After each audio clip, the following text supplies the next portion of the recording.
आमना सामना मीडिया में सभी दर्शकों का स्वागत है। इस वक्त हम मौजूद हैं मुंबई के प्रेस क्लब में, जहां पर movement for piece and justice की जानिब से एक लेक्चर रखा गया है। इस लेक्चर का टॉपिक है scope of social activism today, जिसमें भाग ले रहे हैं मुल्क के बहुत बड़े जर्नलिस्ट एक्टिविस्ट जनाब मिस्टर नीरज जैन साहब, जो कि कन्वीनर है लोकायत पूना के, और रिफत जावेद साहब बीबीसी के फॉर्मर एडिटर रह चुके हैं, आज तक के एडिटर रह चुके हैं। आइए हम सुनेंगे उनसे मुल्क के मौजूदा हालात पर। मोदी गवर्नमेंट के आने के बाद में 2019 का चुनाव हुआ है और इसमें बीजेपी को जो बहुमत हासिल हुआ है, उसके बाद जो मुल्क के हालात बने हैं, इस पर हम उनसे सुनेंगे कुछ ख़ास गुफ्तगू। और आइए देखते हैं आमना सामना मीडिया की ये report video journalist Shaheen Patel के साथ। नाज़रीन, हमारे साथ मौजूद है आमना सामना मीडिया में रिफत जावेद साहब जो साबिक आज तक और बीबीसी के एडिटर रह चुके हैं और इस वक्त जो जनता का रिपोर्टर नामी एक न्यूज़ चैनल चलाते हैं, बहुत मशहूर है। आज यहाँ प्रेस क्लब मुंबई में हमारे साथ मौजूद है ये, जिसपे एक लेक्चर रखा गया जिसका टॉपिक था कि scope of social activism today, जिसमें रिफत जावेद साहब ने बहुत ही तफसीली बात रखी मौजूदा हालात पे, इस गवर्नमेंट को लेकर और हमें आगे क्या करना चाहिए, इस तरह की बातें हुई। मैं रिफत जावेद साहब का इस्तेमाल करता हूँ आमना सामना मीडिया में। रिफत जावेद साहब, ये बताइए कि जिस तरह से आपने बहुत सारी बातें रखी है इस वक्त, मैं उससे हटकर, जैसे कि बंगाल में और यूपी के जो हालात हैं और जो हमारा ये देसी मीडिया है जिसको आप मोदी मीडिया कहते हैं, एक जो लाइन इख्तियार कर रखी है कि बंगाल के हालात पर तो ये देसी मीडिया कहता है कि बंगाल के हालात बहुत ख़राब और बंगाल गवर्नमेंट जो है इस पर काबू नहीं पा रही है। और वहीं यूपी में जहाँ पर रेप के केस हो रहे हैं, मर्डर हो रहे हैं, वहाँ पर ये कि ये आखिर कौन करवा रहा है, ये देसी मीडिया का की लैंग्वेज है। नहीं, मैं उसको देसी मीडिया नहीं कहता हूँ, मैं उसको दो चीज़ें कहता हूँ। एक तो वो लैपडॉग है, हमारा काम होना चाहिए था वॉच डॉग का।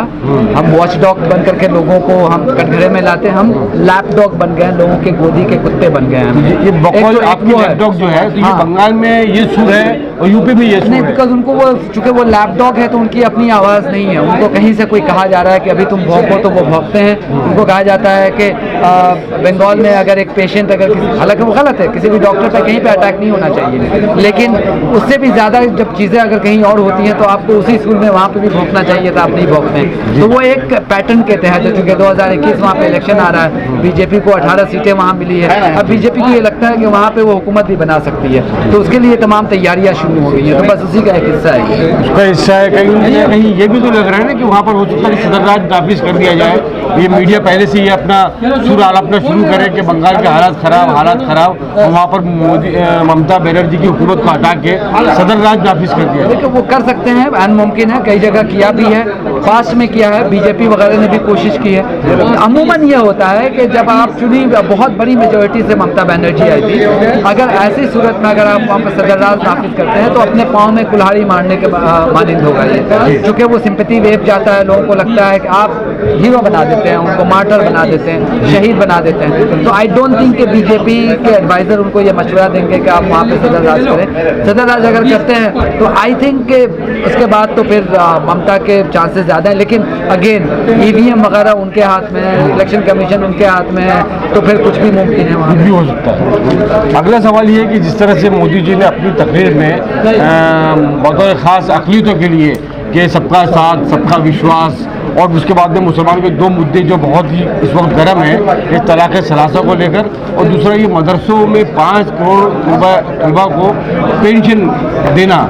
तो मैं ये पूछना चाह रहा हूँ कि मदरसे में जो मदारिस हमारे हैं, वहाँ पर कुल मिला के हिंदुस्तान के मदरसों में सिर्फ 2.5% तलबा जो है तालीम हासिल करते हैं और वहीं 97.5% जो है हमारे जो मुसलमानों के जो बच्चे जो हैं वो असली तालीम हासिल करते हैं, जदीद तालीम हासिल करते हैं। तो 97.5 की फिक्र नहीं है इनको, लेकिन मदारिस के 2.5 जो बच्चे हैं जो तालिब इल्म है उनकी फिक्र है। तो क्या लगता है? देखिए, सबसे पहली बात, मोदी अगर ये कह रहे हैं कि उनको माइनॉरिटी की बड़ी फिक्र है, तो मैं मोदी पर तब तक यकीन नहीं करूँगा जब तक कि उनके एक्शन से ये नज़र ना आ जाए। अब तक उनके एक्शन से ये नज़र नहीं आया कि उनको मुसलमानों की फिक्र है। सही बात ये है, अगर उनको वाकई अब फिक्र होने लगी हो सकता है कि न सेकेंड टर्म में मोदी स्टेट्समैन बनना चाह रहे हों, तो हो सकता है वाकई कुछ अच्छा काम करने जा रहे हो। जो मुझे नहीं लगता, मोदी को मैं बहुत दिनों से, जैसा कि मैंने कहा, जानता हूँ, फॉलो करता रहा हूँ, मुझे नहीं लगता कि ये कोई इतनी बड़ी तब्दीली आ गई है, कोई वजह भी है तब्दीली आने की, तो नहीं लगता। असल में पूरी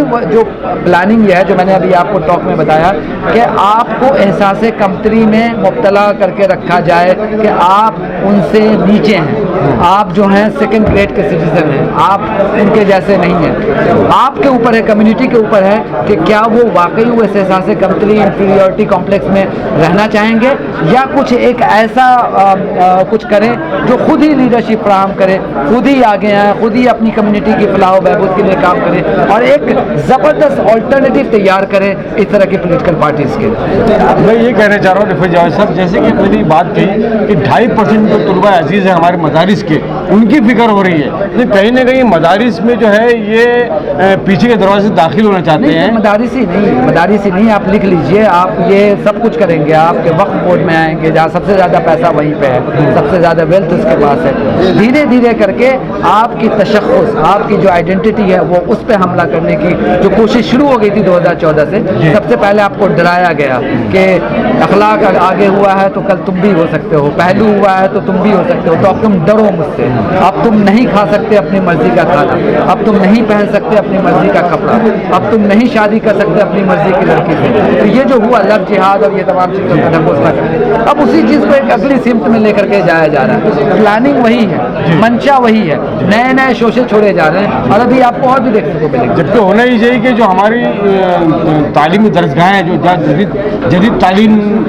हासिल कर रहे हैं बच्चे, तो वहाँ पर उनको तालीमी सहूलियात, रिजर्वेशन, और जो बच्चे जो एक तरह से देखा है तो गुर्बत की हालत में है, उनको तालीमी मैदान में आगे करने के लिए जरूरत है। मैं फिर कहूँगा कि आप क्यों सरकार से आप उम्मीद करते हैं? आप कीजिए ना, आपके पास पैसे की कमी है, आपके वक्फ बोर्ड के पास पैसे की कमी है। आपको पता है वक्फ बोर्ड की टोटल मिल्कियत कितनी, हज़ारों करोड़ों में। आप करें ना, ये आप उस कौम से हैं जिस कौम ने बैतुल माल का कॉन्सेप्ट दिया था। बैतुल माल क्या था?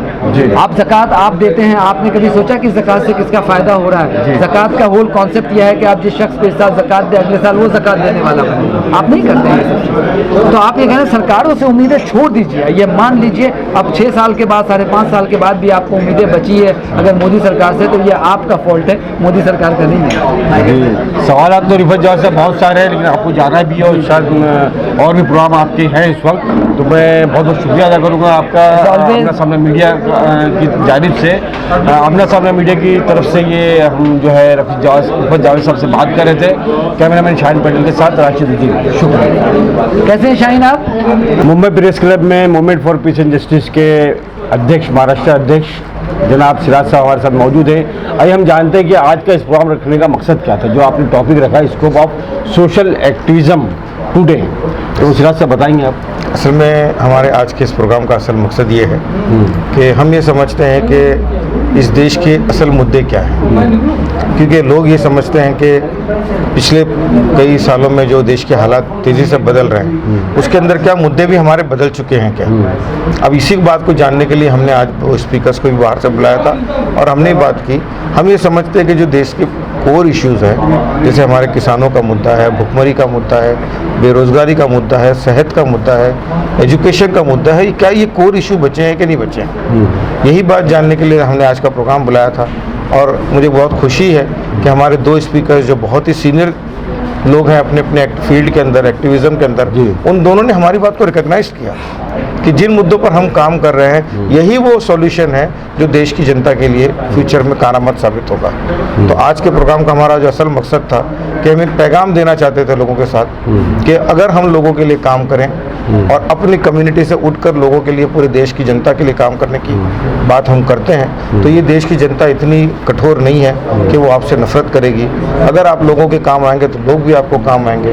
और जो ये नफरत देश में फैल रही है चंद लोगों के हाथों, इस नफरत का जवाब मोहब्बत के साथ में दिया जा सकता है। आज का हमारा कंक्लूडिंग यही लाइन मुझे समझ में आता है कि लोगों ने दी है। और ये एक बहुत ही अच्छी और समझदारी की बात यह है कि हम देश के तमाम नागरिकों को जो देश में रहते हैं उनको एक साथ में मिलजुल के मोहब्बत के साथ में जो भी प्रॉब्लम्स हमारे सामने हैं, चाहे वो सोशल प्रॉब्लम्स हैं, चाहे वो हमारे पर्सनल प्रॉब्लम्स हैं, उसके अंदर मिलजुल कर हमको बात करनी पड़ेगी, काम करना पड़ेगा और आगे बढ़ना पड़ेगा।